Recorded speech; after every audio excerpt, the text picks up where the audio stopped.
Hello, and welcome back to the second lecture on the basic concept of DNA. And in the second lecture, we're going to continue on our discussion where we looked at the structure of DNA in part one.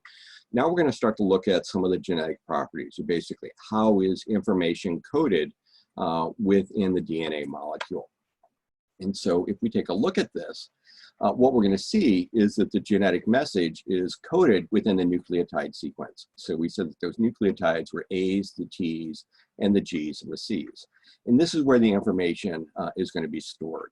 And so if we take a look at this, and again, this is similar to the diagram we looked at in the first lecture. We've got the DNA as the equivalent of our encyclopedia. This is the stored information that's going to be within the nucleus. We've got the DNA molecule, double-stranded molecules. We got two strands of the G's, the C's, the A's, and the T's kind of lined up, hooked up together. And we're going to store that, wrap it around the proteins, and store it within our chromosome within the nucleus. When we need to use that information, we're going to open up a region of the DNA and transcribe it in a process called transcription to go from DNA to RNA. And again, don't worry about the names of these scientific processes. Just recognize that we're going to make a temporary copy of the RNA. That RNA molecule is going to be single-stranded, but it's going to have similar information that was coded within our DNA molecule. And so we can take that out into the rest of the cell and use this information to build our protein. Similar to the example we keep using, go to the library, get the A encyclopedia, and make a Xerox page or a copy of the page on aardvarks that we can then take to make our report down here. So we've got the DNA giving us the sequence of nucleotides for RNA, and then when we actually build the protein, we're going to translate this nucleotide message into an amino acid or protein message. And so what we're going to do is we're going to create little 3 nucleotide or 3-letter words that we're going to allow us to translate this nucleotide 3-letter word into a specific protein. And these letters here represent the proteins that are going to be present. And normally what we see within the cell is that the proteins are going to be very important because the proteins are going to be what's doing the molecular work within the cell. And so having these functional proteins is going to be very, very important. And many disease processes are associated with the loss of cells producing the proteins or defects within these proteins resulting in them not working properly within the cell. And so what we need to do is try to figure out, how do we get to that message that's coded within the genes?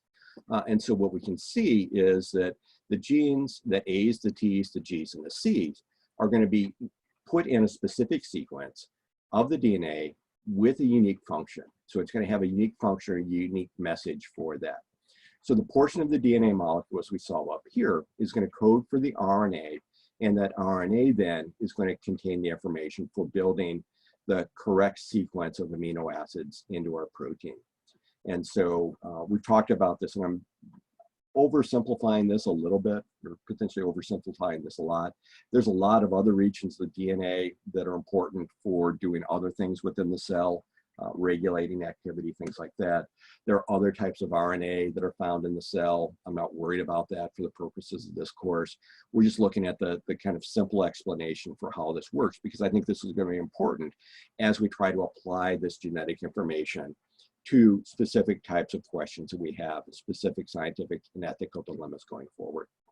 So the portion of the DNA molecule is going to code for the RNA. The RNA may code for the protein. For the purpose of this class, we're going to focus in on it. And we said that the nucleotide message, the A's, the T's, the G's, and the C's, are going to put together into little 3-letter words. And so I've got an example of it here.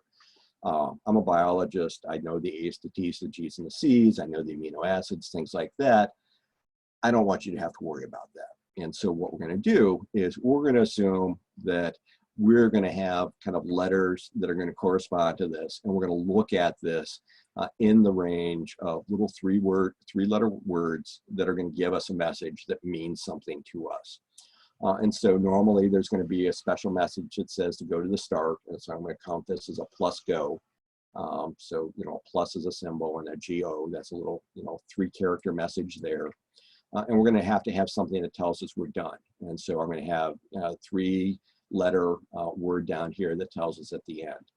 But in between, we're going to have the three letters, big three letters, cat ate the red dog. And so, you know, we can kind of visualize it. We got the big cat, he ate the red dog. And so that tells us something. If we're looking at, you know, a cell, this wouldn't make a whole lot of sense. But for our example, hopefully this is going to, you know, make sense for us. We can picture a big cat eating a red dog, and it kind of goes along with this message here. If we're looking at an RNA molecule, it's going to give us this boring sequence of amino acids that we're going to build a protein, and the protein is going to be exciting and do something for the cell. So we're going to assume that this is the normal message within the DNA molecule. What we're going to see is that we can have changes within the DNA molecule. And those changes within the DNA molecule are going to be referred to as alleles. And an allele is going to be a copy of a gene with a different message. So our first allele, or our first message, is a situation where it was go, the big cat ate the red dog.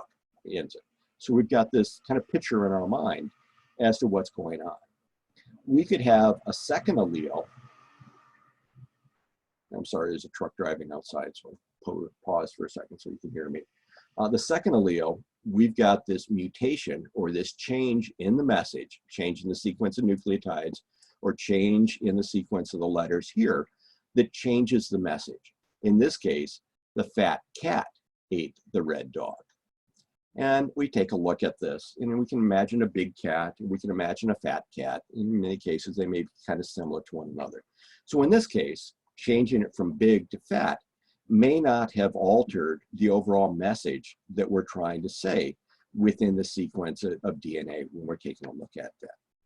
So what you can see when we study the genes of an individual cell is a situation where we could change some of these alleles, and some of them may have minor changes, and they're not going to change the functioning of that protein. And ideally, that's going to be good, because if we try to change the message, we're probably going to screw it up and make it non-functional. And so in this case, we've made it, you know, the big cat into the fat cat. Probably haven't changed a whole lot. So hopefully this is still a functional message. This would be a functional protein within our cell. We take a look at another allele. In this case, instead of the big cat, we change a single letter. In this case, we had to change 3 letters. This one, we changed a single letter.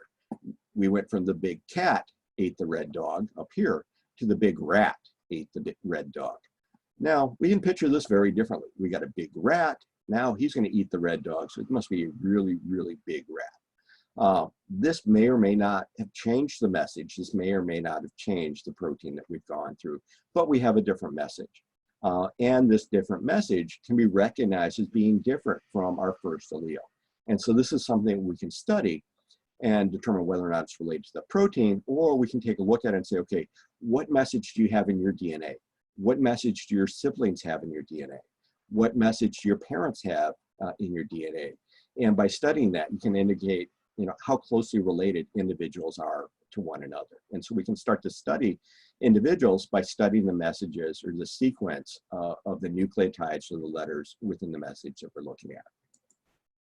So in these cases, we've got very simple changes to the letters, and probably a little bit different message, but not a huge change within the message. Mutations can go through and cause changes to the DNA. So, and again, our original allele, the big cat ate the red dog, a message within our little 3-letter words here. A point mutation means we're going to change a single nucleotide, and that may be a single letter change where we're taking a look here. And this is going from the big cat ate the red dog to the big rat. We changed the C up here in cat to R down here in rat. And this may not change the message because it doesn't matter who ate the red dog, but somebody ate the red dog. And, you know, a cat and a big rat are probably similar to one another. It could change a message in something like the sickle cell anemia, where we talked about a single amino acid change. That could be something very dramatic, or it could be silent. It doesn't matter whether it was cat or rat, a red dog was eaten. So that's an example of a point mutation. So it looks, you know, pretty much like most of the messages is there, but we just changed one of the words because we changed one of the letters within the word. Other mutations may change more dramatically. Our original allele, our original message up here said the big cat ate the red dog. A nonsense mutation ends the message prematurely. And so the end here that told us we're done with our message, kind of like a punctuation mark, has now been moved up, and we've got it up here. And now, so our message here is the fat cat ate. And now we're done.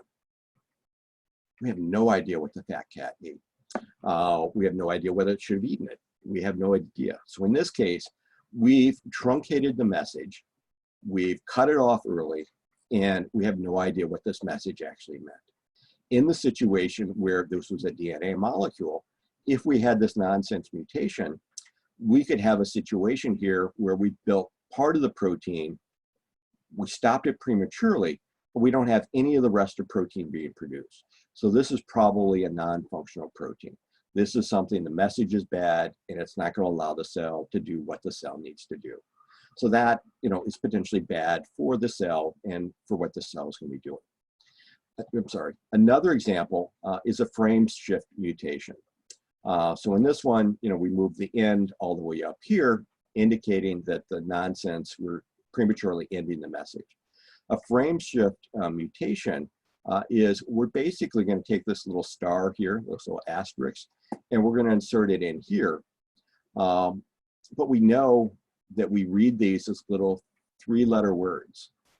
And so we got lined up with the go, and then we're going to take a look at the next 3 letters. We got TH star, 3H asterisk, and that causes the E then to shift, frame shift, into the next kind of sequence of 3. So we're going to take a look at the next 3 letters, EBI, the next 3 letters, GRA. So you can see we've still got big, rat, ate, the, red, dog. But in this case, they're not in the proper orientation. So you don't see it as the words that we're looking at. So we don't see the big cat ate the red dog. We see the ebi, gra, tat, eth, air, dido, yin.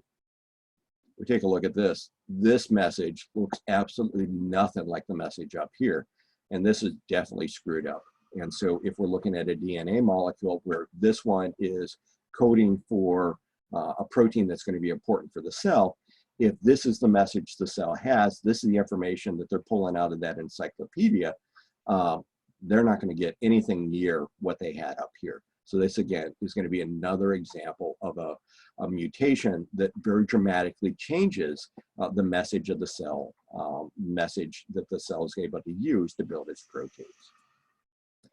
So if we take a look at that, we can see how changes to the DNA molecule can very dramatically alter what the DNA molecule is carrying in its message. Now, I said that there was additional information associated with the DNA and other types of RNA. They're going to be referred to as non-coding regions of the DNA molecule. And again, oversimplifying this greatly, but some of them are going to be structural. So they're going to be locations that allow the DNA molecule to attach to and wrap around that bead that we're talking to when we're storing it up. So they don't necessarily have to code for a protein or a message, but they're going to be important for keeping the DNA molecule interacting with the proteins properly. There are repeated sequences where we copy a region of the DNA and copy it and copy and copy it and put them all together. In many cases, they may be like past messages that have been copied and just stored and kind of archived, but they may not be in use right now. They've changed over time. And they're also going to be kind of regulatory sequences. They're going to be kind of like on-off switches, promoters, enhancers, which are basically saying, okay, make a lot of this or make a little of this. And again, they're not coding for a specific message, but they're going to kind of turn on a message or make lots of copies of the message as we're going through. And again, changes to the DNA sequence in any of these could result in changing the switch. So if you damage the on switch, you're not going to be turned on that region of the DNA. So, if you've got a broken light switch at home, you can flip the switch all you want. You're not going to have the light bulb, getting electricity to it and giving you some brightness. So again, that sequence of nucleotides is very important, whether we're talking about it as the exact message that we're focusing in or some of these regulatory sequences. So what we can see is that over time, we can have kind of minor changes to those messages, minor changes to those alleles, resulting in genes that are going to be similar within different species, but each species may have, you know, more or less of these similarities when we take a look at it. And so an example of this is that you're probably going to have more similarities to your siblings than to other members within the class. Because you and your siblings are going to be getting your DNA from your parents, and you share those parents. We can take a look at species in the same way. And so we can see that species that are closely related to one another are going to have more of their messages similar to one another than species that are further apart from one another.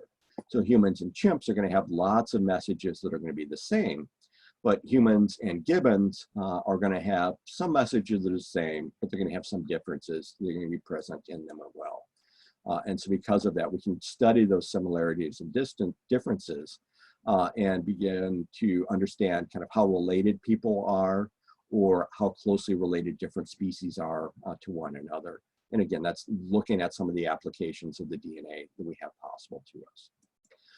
Okay, so that finishes up kind of an overview of we're taking a look at the genetic properties, or at least the messages within the DNA molecule.